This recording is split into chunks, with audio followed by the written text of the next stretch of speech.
K-pop Demon Hunters. Yeah, I watched it. I'm gonna preface this by saying that I only watched this movie because, one, I have a Filipina cousin who loves K-pop and who wanted to see this, and two, I heard it was made by the people who made the Spider-Verse, so I don't know, I figured it had to be good. Either way, I did watch it. Also, don't mind the background. I just realized that I'm gonna have some explaining to do. I'm in New York right now, and I just watched this movie in my apartment on this TV right over here.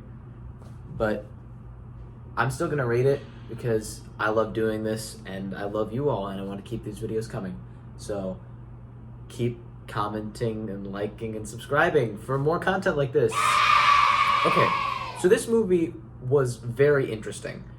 And there were some things that I thought it did really well, and there were some things that I thought it didn't do very well. So I'm gonna kind of break this commentary into two pieces so that it's kind of easier to digest, if that makes sense. I'm gonna start with the things that it did really well, and the first of those is that it was a really pretty movie. I thought all the characters looked really good, all the animation was amazing, the voice acting was great, all the songs sounded great, it was all mixed well. I had a little bit of issues with, it was too loud at some parts and then too quiet at others, but that's just balancing. That was probably just the TV, it's not a huge deal. Either way, it looked really good, it was animated well, and all the character designs are actually pretty nice. Also, just another disclaimer, I will probably be getting characters' names wrong at some point in this video. I don't remember them all, so you're just gonna have to bear with me on this one. Second, I just want to talk about the music a little more. I thought that, it's K-pop. I liked it okay. It wasn't anything particularly special, but it sounded a lot like other K-pop I've heard, and there were a couple songs that were actually pretty catchy. So I will give them that. It had good music that appealed to a lot of people, especially in the K-pop fandoms. It was a really fun spin on the sort of K-pop culture of South Korea and the surrounding Asian countries. For example, my cousin during the film, she's watching this and she said it was really realistic about how well it depicted the fans' feelings for these bands that they have over there. It's funny because that's exactly how K-pop fans are. I also really liked the world building at the start. The intro did a really good job of building up the culture almost as a result of these demons back in history, which I felt was a really good way to bring it in and a fun twist on the idea of K-pop. I thought it was like a cool little twist to it that I really enjoyed. Overall, it was a surprisingly aware movie of its time. It seemed like it had a good grasp of the culture of South Korea and of the culture of the world, especially in relevance to these, idols, these K-pop idols that they have going on over there. I can't say that I'm a K-pop fan in particular, but I've listened to Korean music and it's pretty good. So, give it a try if you like. It'll surprise you. It's pretty good. Okay, now I want to get into the meat and potatoes of what I thought about this movie, and those are unfortunately some of the things that I find that it does a little wrong. Unfortunately, I don't think I've really ever seen a movie held back so badly by its plot. I know this is a PG-13 movie, so you can't quite do everything that you want to. Actually, it's not even PG-13. I think it's just PG. So you really can't do a whole lot with it, I suppose, but there were a couple of elements that I think needed to be explored a bit more and didn't feel fully fleshed out in that hour and 30 that they gave it. Now, of course, everybody's gonna say, the original movie was supposed to be 3 hours and Netflix cut it down and it's not the director's fault. No, that's not how animated movies work. You don't spend hundreds of hours animating a full... Do you know how long it takes to make a feature-length animated... Okay. It takes ages to make a feature-length animated film, and the overall production from start to finish of this movie that's an hour and 30 took, I believe, 9 years, and you can fact check me on that, but I'm pretty sure that's how long it took. Either way, I do understand people coming from that angle in some respects, because it did feel like there were some elements of the story that needed to be fleshed out a bit more, and I'll go more into detail on those in a little bit. But before that, I'm going to give you a spoiler alert that what I talk about for the rest of the video probably has some spoilers in it for the movie. I would say go watch it right now if you want. It's worth watching. It's not bad, and it's pretty entertaining, and it looks good. So it's not a waste of an hour and 30. There's my take. You can click off the video now. But before I get into that, I do want to be clear again that this is by no means a bad movie. It really is, from start to finish, well animated and well scored and well voice acted. So it is worth watching, and the people who made it clearly had a lot of passion behind the project. I just think that it's in the writing that the movie falls short. And about the writing, I don't think I've ever seen a movie held back so badly by its writing as this movie. I just find there to be some plot holes and little things about the movie, and this is being nitpicky, but there are just some things about the movie that I don't think make sense. First off, what I think is the most egregious sin that this movie commits is the lack of character development in some of the characters. Most of them are pretty interesting to start. They all have unique, distinct personalities and are fairly interesting to look at and to listen to, but they just never go anywhere, and by the end they start to feel a little stale. In particular, I think that Rumi's character arc didn't really make a lot of sense to me. To start, she goes from, hiding her demon identity and the tattoos or whatever that she has in order to fit in with her bandmates. And she goes from that to revealing the cracks and the flaws that she has in order to show everybody what the real her is, and to stop pretending and to stop putting on a fake mask, which I think is a good character arc, except for the fact that she herself doesn't really change. At the start of the movie, it's pretty well established that the trio are very workaholic and getting burnt out and starting to lose their focus as they start to work endlessly at their goal of producing another hit record or another hit song. And by the end of the movie, they go right back to doing that. And that's what I think is the biggest lack of character growth in this movie, and probably the most unfortunate one. Now, obviously, that isn't the worst thing that they could have done in terms of her character development, but I just found that the ending was somewhat unsatisfying because it seemed like Rumi was just in the exact same place that she was throughout most of the movie. The next thing that I want to talk about is what I think is the most glaring plot hole in the movie, and that's the end sequence. At the end of the movie, the three K-pop demon hunter idols have split up because the demon heritage of Rumi has been revealed, and so they all just can't stand that she's been hiding this from them, and so they break up and they find themselves never wanting to make music again.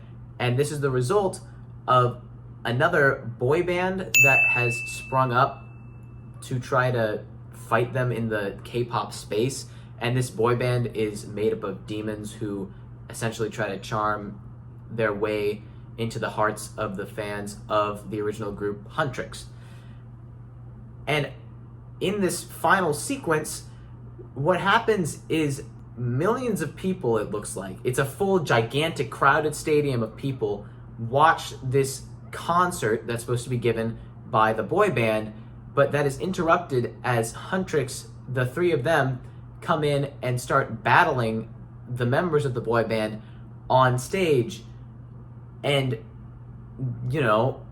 if you were at a concert and you saw your favorite boy band, I don't know, BTS, One Direction, I don't know, and you saw One Direction, you saw the members of One Direction get absolutely decked by three ladies in K-pop costumes, what would you do? I mean, I don't think I would just watch and say, like, yeah, that's pretty cool. I mean, maybe I would. I guess I haven't ever been to a One Direction concert, but either way, it's a scene in which a large part of the general public witnesses something that's pretty supernatural and hard to explain, and the movie never tries to come up with an explanation for it. It just kind of leaves it blank. Like, did everybody just kind of forget what happened? Did some demon come and like mind wipe all of them and like neuralize them like Men in Black? Is there a secret society that does that? I don't know. They just never mention it again after the movie ends. It just feels a little unresolved and anticlimactic when you don't see the effects of what has happened in this concert have any influence on the real world. And that brings me to another thing. There's a scene in the middle where the Huntrix demon hunters are battling a group of demons on a train, and Rumi has some flashback, I don't remember what it was, but she has a breakdown and is unable to keep fighting. The other two fight them off, and then the lady with the Najinata stabs the train, and it banishes all the demons. And then they go inside, and unfortunately, everybody's soul's been stolen, so everybody's missing. And I guess sent to eternal torment or something. And then they get off the train, talk about it for maybe 30 seconds, and then just move on. Like, they never mention it again. And it's pretty crazy because, like, there's a whole train of people with families and loved ones who just disappeared without a trace and who will never be seen again. It feels a little like these demons and their actions just don't seem to have consequence to these girls. And that makes it a little harder to root for them as the good guys. And it's not like this would have been hard to fix. I mean, all you'd need is maybe a 2-3 minute scene where the idols are seen going to a funeral for a loved one who has disappeared as a result of the demon attacks. And that would really give more weight to the effect that the demons are having on the world as they start to encroach upon it as the Hanmoon, that's what the magical field that keeps the demons in the underworld through the power of singing by the 3 K-pop idols. And it would have felt like there was more consequence to the demons encroaching on the world when it almost feels like there is none for the girls. Now, obviously, these are some fairly niche and nitpicky critiques.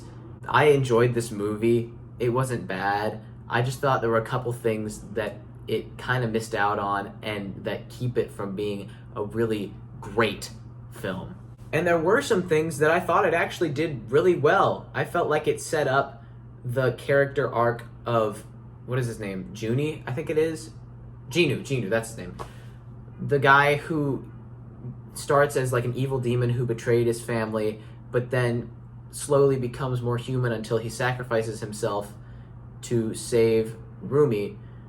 Although I felt it was a little cheesy, I think that they actually set it up pretty well, and I thought that it was a good sacrifice that made sense and worked in the context of the film. And another thing that I really can't overstate is how good this movie looks. Like, every bit of animated film, which is, I mean, the whole film, has passion and interest and love of what they're doing baked into it. And I think that that's probably the most important thing. It just feels like the writing didn't quite match up to the quality of the animation and the music and the dialogue that was written. Overall, it was a pretty good movie, and it did do a good job of doing something that I think every good movie should do, and that's critiquing something about the world and trying to make a statement. The movie deals pretty closely, obviously, with the K-pop industry, and it does go pretty in depth in a lot of the scenes, and you see what their day-to-day lives are like. And obviously it's a little idealized and unrealistic because it's an animated movie, but there are themes in here that do speak to real-world issues. The beauty culture over in South Korea especially, but also all of Asia, is pretty unforgiving. There's a constant pressure of trying to be perfect and this sort of sense of workaholism embedded in all of culture over there that I think we as Americans don't really understand. And the movie does a pretty good, in-touch job of realistically critiquing the beauty culture and idolization of these singers that happens in South Korea and in other Asian countries. So the movie does have a good, strong, relevant critique to make of the real world, which I appreciated. It takes a stance, which is something that can't be said for a lot of movies that come out these days. Overall, my final thoughts, it wasn't the perfect movie. No movie's gonna be perfect, but it was pretty decent. And honestly, it was a fun ride. I think that it's the sort of movie that I'll probably show my kids in the future. I think they'll almost definitely enjoy it. Is it perfect? No.